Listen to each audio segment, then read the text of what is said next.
ఆదిపురుష్ చిత్రంలో కొన్ని సీన్స్ మాత్రం నాకు అస్సలు నచ్చలేదు. నేనైతే ఆ సీన్స్ని ఇంకా బాగా తీయగలనేమో అనిపించింది. ఆ విషయం నాకు మాత్రమే కాదు, ఏ ఫిల్మ్ మేకర్కైనా కూడా అలాగే అనిపిస్తుంది. ఆదిపురుష్ సినిమా రిజల్ట్ నా పైన అయితే ఎలాంటి ప్రభావం చూపలేదు అంటూ ప్రశాంత్ వర్మ ఆదిపురుష్ సినిమాకి సంబంధించి కీలక వ్యాఖ్యలు చేశాడు. నిజానికి హనుమాన్ టీజర్ రిలీజ్ చేసిన సమయంలో ఓం రౌత్పై ప్రభాస్ ఫ్యాన్స్ ఫైర్ అవ్వడం చూసాం.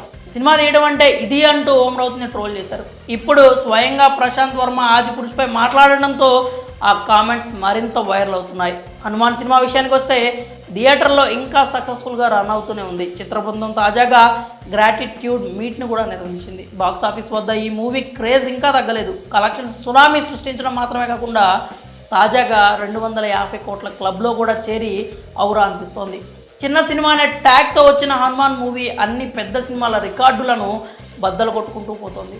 మరో 4 రోజుల వరకు